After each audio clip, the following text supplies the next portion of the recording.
Bonsoir à tous, bienvenue si vous nous rejoignez à l'instant. Vous êtes en direct de la télévision du Monde. Tout de suite, les titres de cette édition de l'information du mercredi 11 novembre 2020. À la une, grogne des avocats. Mardi soir à Douala, au tribunal de première instance, les hommes du droit étaient opposés aux forces de maintien de l'ordre pour exiger la libération de leurs confrères déférés à la prison centrale de Nouvelle. Les détails dans quelques instants.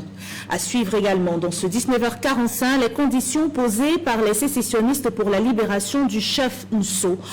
Et puis les autorités administratives et consulaires camerounaises et françaises honorent la mémoire des soldats tombés lors de la Première Guerre mondiale ce 11 novembre, jour de commémoration de l'armistice de 1918. On en parle dans cette édition. À l'international, Côte d'Ivoire, proclamation officielle des résultats de l'élection. Le Conseil constitutionnel a proclamé les résultats définitifs du scrutin du 31 octobre dernier qui confirme la victoire dès le premier tour du chef de l'État sortant, Alassane Ouattara. Voilà pour le sommaire. Mesdames et messieurs, bienvenue au 19h45. Je vous retrouve dans quelques instants.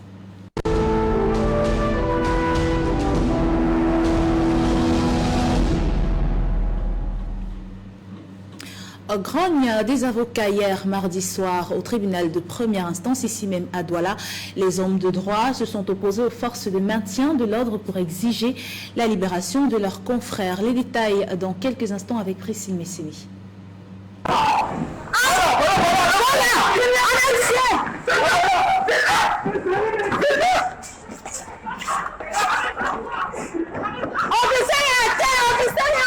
Ils étaient plus d'une centaine d'avocats ce mardi soir au tribunal de première instance à Bonanjo Douala, habillés en touche, pour revendiquer la libération de leurs camarades accusés d'escroquerie et d'abus de confiance. Vous êtes là, c'est pas possible. On dit outrage à magistrat. Nous avons fait les mêmes études. Vous avez choisi vos dessins, nous avons choisi les nôtres. C'est archi inadmissible. Ça a commencé en 2016 en zone anglophone. Vous avez ordonné aux policiers de piétiner les avocats et de marcher sur leur ordre. Aujourd'hui, le Cameroun est à feu et à ça. Ne filmez pas. L'avocat, c'est le prince du palais. L'avocat, c'est le prince du palais. Je ne vous filme pas. Oui, je vous dis, l'avocat, c'est le prince du palais. Les mises en cause, les voici. Maître Nyunko Anis Christelle et Maître Wantou Augustin. Ces derniers qui sont accusés aussi de corruption ayant pris 3 millions de francs chez leurs clients afin de remettre cette somme au procureur de la République pour une réduction de peine.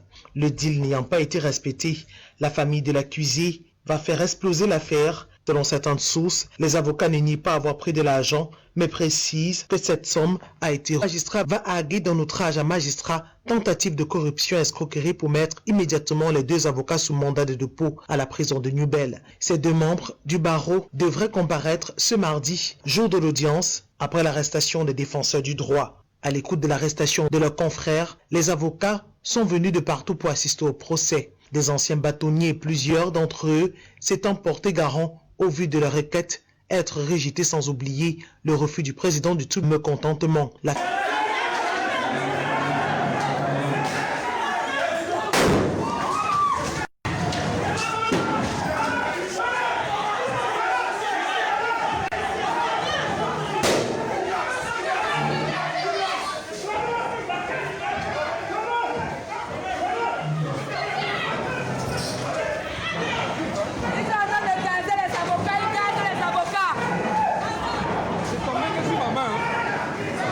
L'affaire va dégénérer. Les forces de maintien de l'ordre vont se pointer au tribunal de première instance de Bonanjo pour restaurer le calme. La police, la gendarmerie, le groupement militaire d'intervention va déployer des moyens de force. Des gaz lacrymogènes vont être lancés dans la salle d'audience où se trouvaient les deux avocats assis. Ils vont ensuite être transportés dans le car pour la prison de Nouvelle.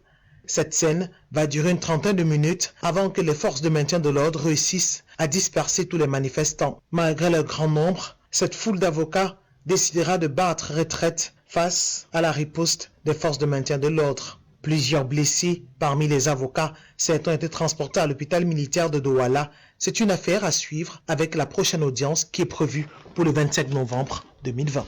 Et à feu et à sang, ça ne dit rien à personne. Et on tire sur nous. On tire sur nous. C'est pas possible. Je ne vous filme pas. C'est pas possible. Je ne vous filme pas. Ça, ne filmez pas. Les deux avocats incriminés donc pour une affaire de corruption séjournent depuis lundi dernier de façon provisoire dans les girolles de la prison centrale de Newbell. Toutefois, ils reconnaissent avoir perçu une somme de 3 millions de francs, mais une somme destinée au juge pour une affaire pendante pour l'instant au tribunal. Plus d'explications avec Jean-Germain Yetna et Patrice Foucault. C'est un scandale de corruption. Mieux, une affaire d'escroquerie et outrage à magistrat impliquant deux avocats qui défraient la chronique depuis ce mardi 11 novembre 2020 à Douala. Maître Ndjunkuo Annie Christelle et son confrère, Maître Wantou Augustin, auraient reçu d'un de leurs clients la rondelette somme de 3 millions de francs CFA pour remettre à un juge pour une affaire pendante devant le tribunal. On parle d'une histoire de corruption, d'une somme d'argent qui aurait été prise au nom par des avocats pour remettre à un juge et qui n'ont pas été faits. Et puis le juge en question a été étonné d'entendre son nom dans une histoire dont elle ne connaît ni d'Adam ni d'Ève.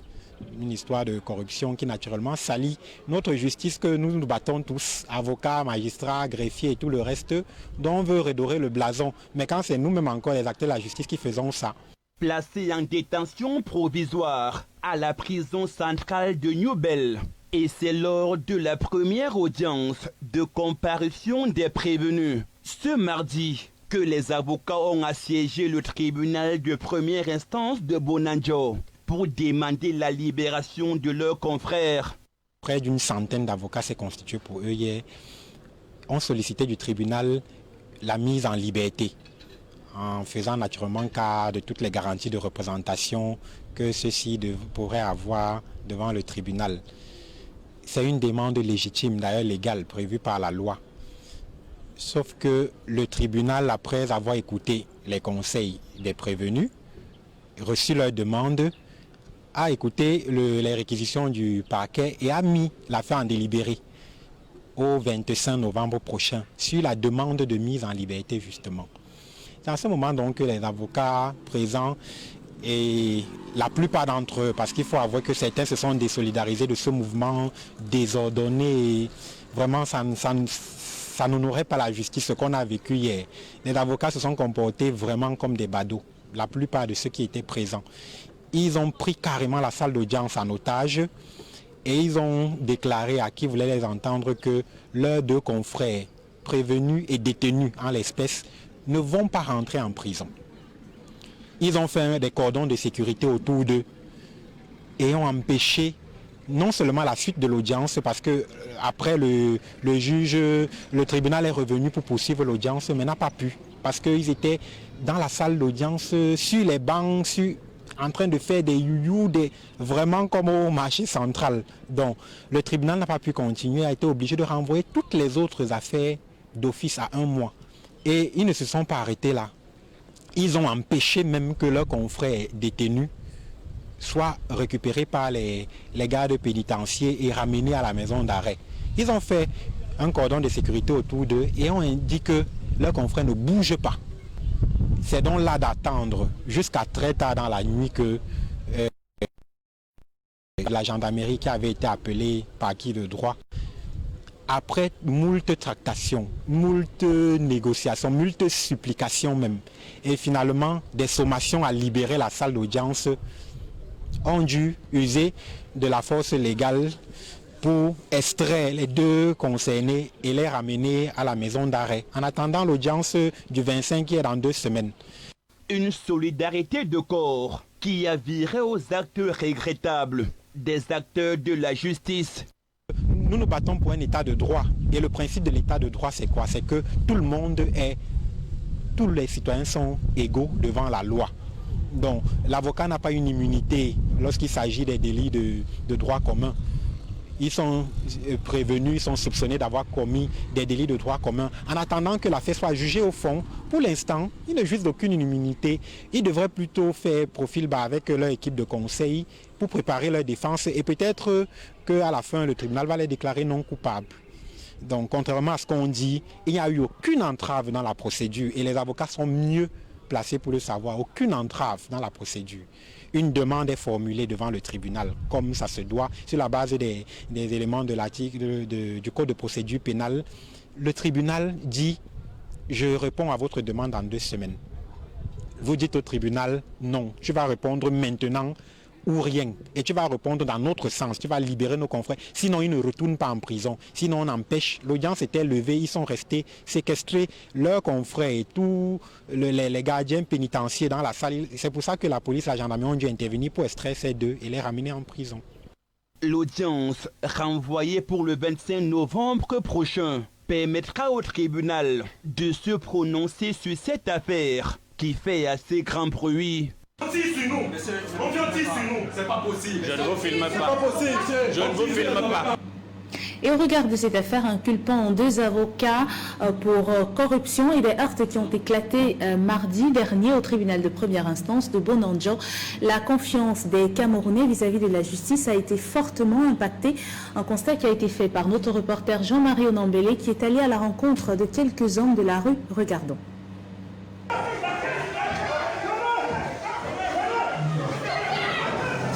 Au lendemain du grabuge orchestré dans l'encre mythique de la justice qu'est le tribunal par les acteurs majeurs et autres auxiliaires de justice, le milieu judiciaire camerounais a semblé avoir été fragilisé. Malgré cet incident malheureux, dans les rues de la ville de Douala, les justiciables, citoyens ordinaires, continuent de faire confiance en la justice camerounaise. La justice existe au Cameroun. Il y a la loi au Cameroun. Oui. Normalement, s'il n'y avait pas de justice au Cameroun, disons que c'est un pays qui ne devait pas être... Mais les gens qui ont la main pour exécuter cette justice abusent ça, normalement. Pour d'autres, la justice ordinaire n'inspire plus confiance, d'où l'appel à la justice militaire. Apparemment, la justice des Camerounais n'existe plus au Cameroun. Et hier, j'ai vécu ça en direct. Parce que moi-même, j'ai un problème là au parquet. Entre les policiers et les avocats, ils ont eu des prises et des becs et agitant les gaz lacrymogènes. Et ce n'est pas bien. Donc, le droit au Cameroun est en train de disparaître petit à petit. Apparemment, c'est comme si le Cameroun doit être maintenant un pays du tribunal militaire. Que c'est les militaires qui vont maintenant gérer le droit à la place des avocats.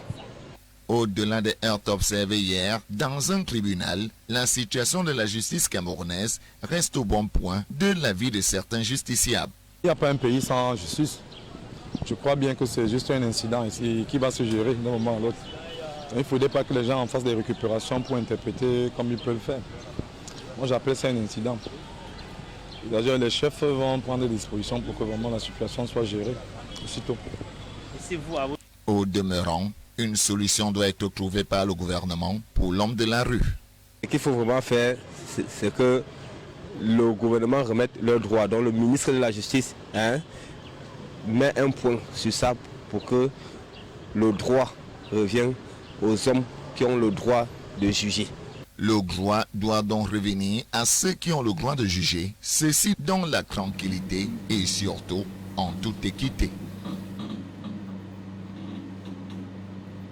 Intéressons-nous à présent, mesdames et messieurs, à la crise sécuritaire dans le Nozo. Le chef Nsoaba Minda a été libéré, mais une libération sous condition. Et parmi ces conditions, la renonciation de sa candidature à la prochaine élection régionale et l'envoi d'une lettre au président de la République qui demande la mise sur pied d'un processus de négociation avec les sécessionnistes. Les images portent le commentaire de Patrick Guagnan.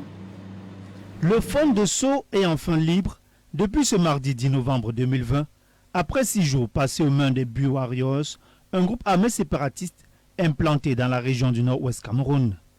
Le chef supérieur avait été kidnappé le 5 novembre dernier avec le cardinal Christian Toumi qui a été relâché le lendemain. La troupe armée a posé des conditions à la libération de Saint-Biclo II, le Fond de Sceaux. L'intégralité de ces conditions a été diffusée dans un message audio sur les réseaux sociaux.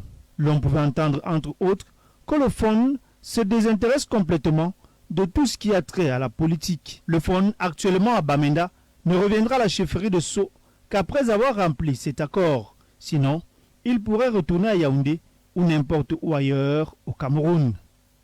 Le FON a également accepté, lors de sa libération, d'envoyer un message au président Paul Biya pour qu'il libère tous les détenus de la crise anglophone, à commencer par Sissi Kouayou Tabé et les membres de son cabinet. Il a également accepté d'exhorter le président Paul Biya à se mettre à la table de négociation avec les séparatistes et à mettre fin à cette guerre. Enfin, le Fonds de Sceaux a accepté de dire ou d'exhorter le président Paul Biya à arrêter toutes les activités dans le Nozo, en commençant par le retrait de l'armée et de l'administration. Au demeurant, les Biwarriors, travaillant main dans la main avec le Conseil de défense de Ngok Etunja, souhaitent annoncer au peuple Sceaux, à l'opinion nationale et internationale, ce qui suit. Son Altesse royale, Sembiklo II, Fonds supérieur de Sceaux, a été libéré. Il fera son retour triomphal à Sceaux si ces conditions sont remplies.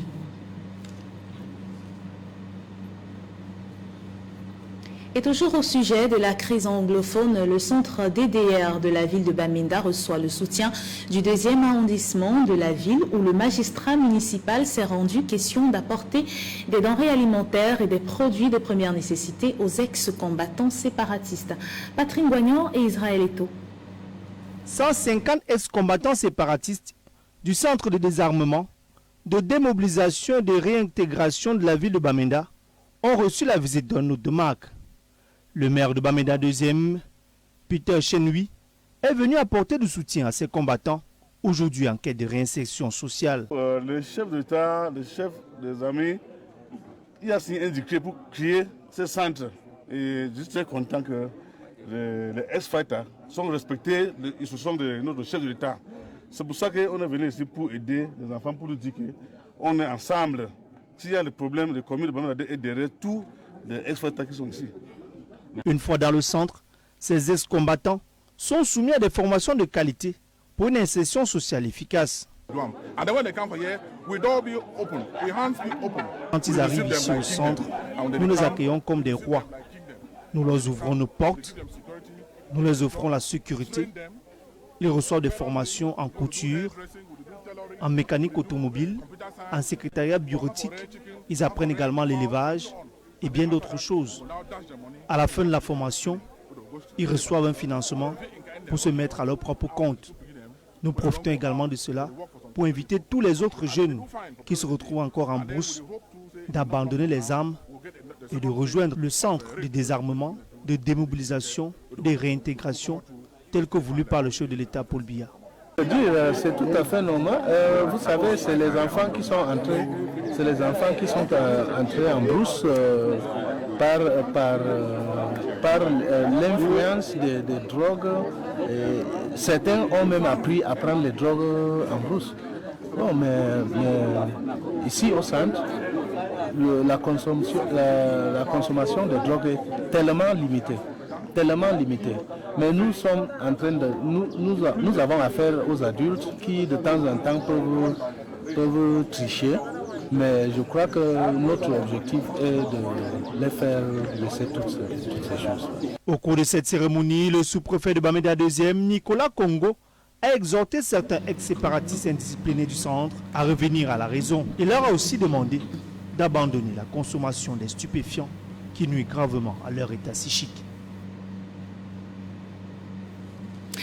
Et puis donc, il s'agit d'une initiative qui vise à ramener la paix et surtout inviter plusieurs sécessionnistes à déposer les armes et pour un retour au dialogue. En diplomatie, les députés américains s'opposent au renvoi des ressortissants camerounais en situation irrégulière du côté des États-Unis. Ils l'ont fait savoir à travers une correspondance adressée au sous-secrétaire d'État américain aux affaires africaines. Reportage. Mars 2020, suite à la fermeture des... Après le rapatriement au Cameroun le 13 octobre 2020 de 60 citoyens camerounais en situation irrégulière aux États-Unis, le département de la sécurité intérieure de ce pays a également prévu dans les jours à venir d'expulser 21 Camerounais. Une initiative à laquelle s'opposent certains députés défenseurs de la cause noire et hispanique au Congrès américain. Joaquin Castro, Karim Bass, Hihan Omar et Cédric Richmond ont saisi par correspondance datée le 9 novembre 2020 le sous-secrétaire d'État américain aux affaires africaines Tibor Nagy afin qu'il intercède auprès du département de la sécurité intérieure pour stopper cette action. Les députés américains soutiennent que les États-Unis ont à maintes fois reconnu que le Cameroun était sous l'emprise de violences et d'instabilité politique, notamment dans ces régions du nord-ouest et du sud-ouest, et que l'ambassade des États-Unis à Yaoundé, tout comme Tibor Nagy lui-même, ont souvent condamné des cas avérés de violation des droits de l'homme dans ce conflit. Pour eux, les autorités américaines ne sauraient donc renvoyer ces citoyens dans la gueule du loup.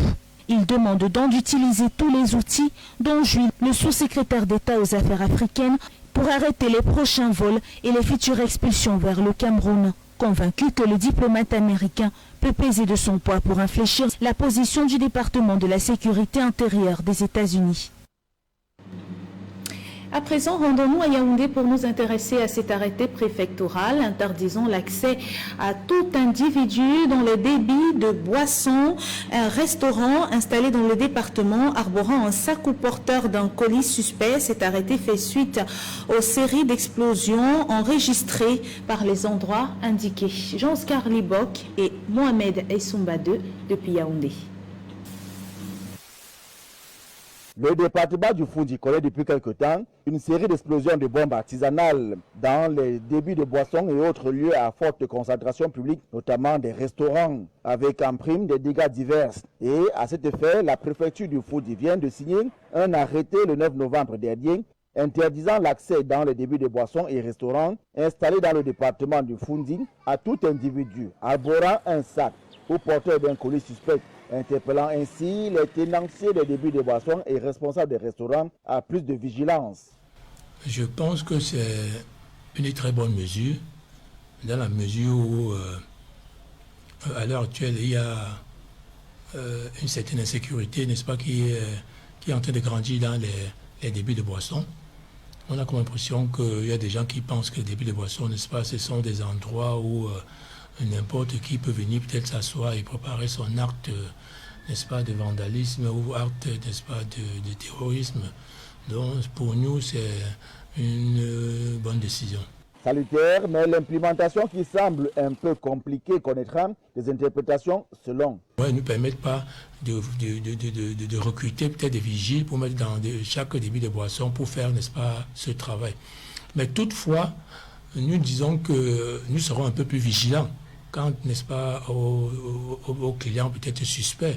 Si quelqu'un entre bien dans un débit de boisson et qui, n'est-ce pas, est suspect, même la personne qui est derrière le comptoir peut demander la possibilité de regarder, n'est-ce pas, ce qui est dans son sac, comme préalable avant, n'est-ce pas, tout service. Ils enlèvent leurs choses nécessaires comme le téléphone et le portefeuille. Ils peuvent maintenant entrer et laisser les autres ici. Je préfère dire que les gens ne doivent pas entrer encore ici là avec les sacs. Donc à partir de maintenant, avant que quelqu'un entre, il faut d'abord regarder le sac s'il n'y a rien dedans. En entrée, vous pouvez déposer votre sac. Si vous ne déposez pas, vous n'êtes pas obligé d'entrer. Le syndicat qui apprécie la mesure préfectorale demande que cette dernière soit nationalisée, car tous courent le même risque. Que c'est une mesure qui doit s'appliquer sur l'ensemble du territoire. Nous avons saisi déjà comme vous le voyez, nous avons saisi le ministre de l'administration territoriale, qui est le patron, n'est-ce pas, n'est-ce pas, de ce secteur d'activité, pour que de telles mesures, n'est-ce pas, soient prises sur l'ensemble du territoire.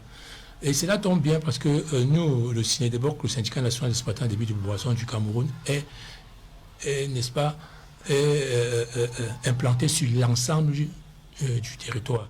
Les consommateurs et autres responsables des 16 officiers de sont interpellés à plus d'un titre, car la sécurité dans la jouissance est une affaire de tous.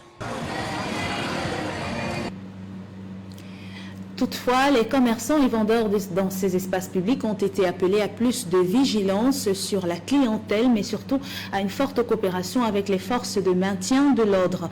Rendons-nous à présent à Yaoundé pour parler du nouveau siège de l'Assemblée nationale et de sa construction. Le président du comité de suivi de construction de ce nouveau siège a effectué une visite dans ce chantier. Honorable Théodore Datouo est reparti le sourire, nourri de l'espoir de voir ce chantier atteindre la vitesse de croisière d'ici mi-décembre. Reportage Jean-Scar Libok et Elvis Ngui. Du chantier et même plusieurs années. Voici à quoi le nouvel immeuble siège de l'Assemblée nationale ressemblera.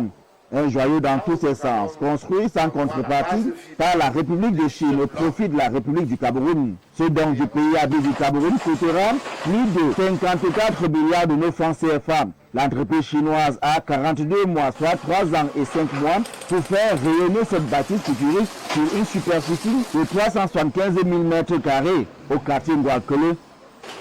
Le coût total du projet est de 54 milliards et demi de francs CFA. Et je tiens à préciser ici que la Chine ne nous donne pas 54 milliards entre nos mains. La Chine réalise l'ensemble du projet équipé et nous donne clé en main.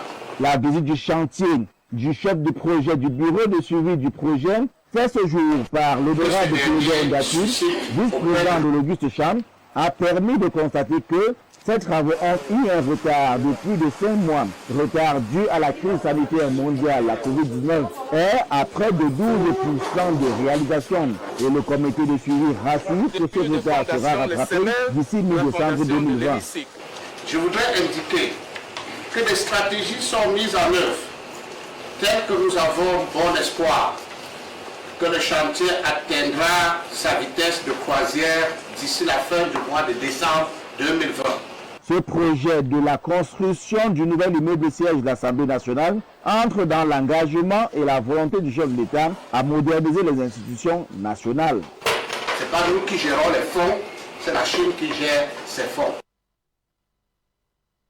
Et puis, à présent, parlons de cet anniversaire de commémoration de l'armistice de la Première Guerre mondiale depuis 1918. Ce 11 novembre, les autorités administratives, consulaires camerounaises et françaises ont salué et honoré la mémoire des soldats inconnus tombés sur le champ de bataille lors de la Première Guerre mondiale. Et c'est une gerbe de fleurs qui a été déposée devant la statue, devant le monument de ces soldats inconnus. Frédéric Moutomé nous raconte. À la place du gouvernement de Douala Bonanjo, où est érigé le monument du soldat inconnu, aujourd'hui remis au goût du jour, une gerbe de fleurs est déposée en ce 11 novembre 2020.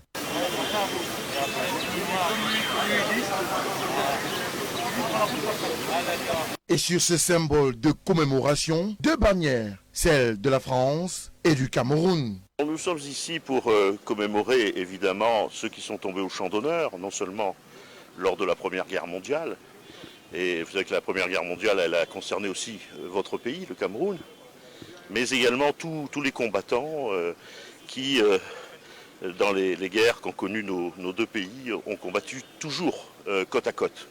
Autour de cette stèle qui consacre l'armistice du 11 novembre 1918 et donc la fin de la Première Guerre mondiale, qui marque aussi le début d'une franche et bonne collaboration entre la France et le Cameroun. Notre pays, n'est-ce pas, a eu des soldats qui ont combattu auprès des soldats français contre l'occupation allemande.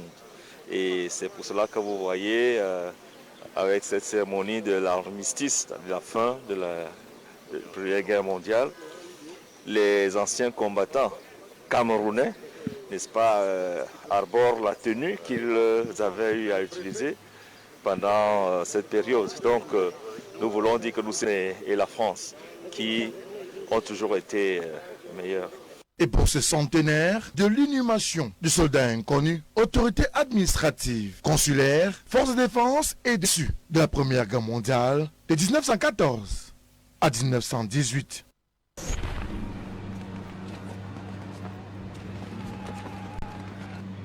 C'est donc un hommage mérité par les autorités administratives et consulaires du Cameroun et de la France présents à Douala, qui permet de se rappeler de ces vaillants soldats tombés sur le champ de bataille, à qui la nation camerounaise reste reconnaissante jusqu'à ce jour.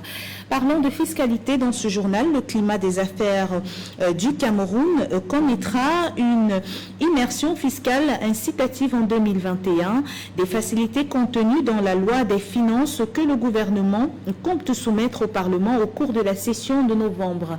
Jean-Marie Onambélé.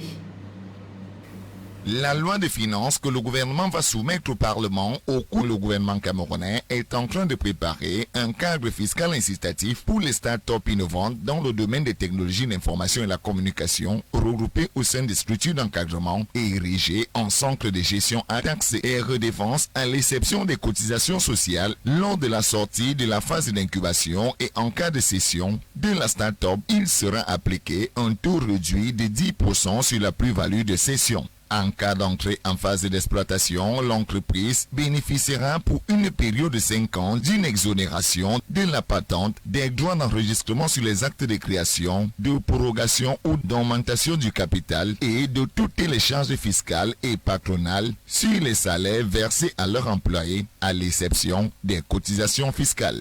Par ailleurs, le projet de test prévoit une application d'un taux réduit de l'impôt sur les sociétés de 15%, une application d'un abattement de 50% sur la base de calcul de la compte et du minimum de perception de l'impôt sur les sociétés, un crédit d'impôt sur les revenus de 30% des dépenses de recherche et d'innovation plafonné à 100 millions de francs CFA, d'une application d'un taux réduit de l'impôt sur le revenu des capitaux mobiliers de 5% sur les dividendes versés aux actionnaires et les intérêts servis aux investisseurs. Au-delà de la 5e année d'exploitation, pour ces entreprises, il sera appliqué un régime fiscal de droit commun.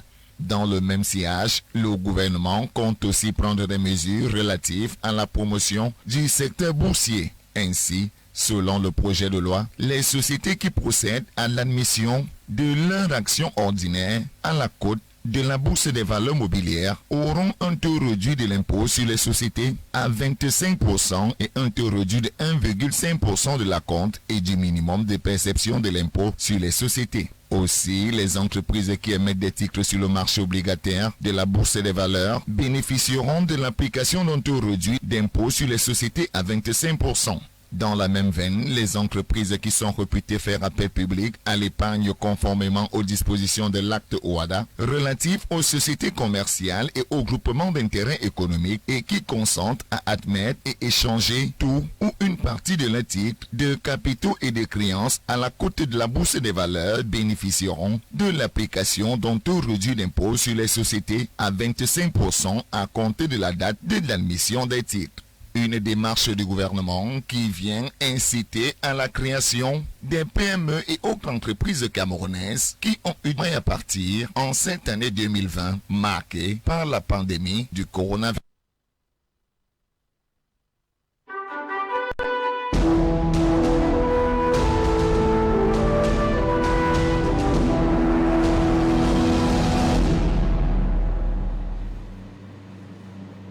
En Côte d'Ivoire, politique, proclamation des résultats de l'élection présidentielle. Le Conseil constitutionnel a officiellement proclamé les résultats du scrutin du 31 octobre dernier qui confirment la victoire dès le premier tour du président sortant Alassane Ouattara. Les détails avec nos confrères d'Africa 24.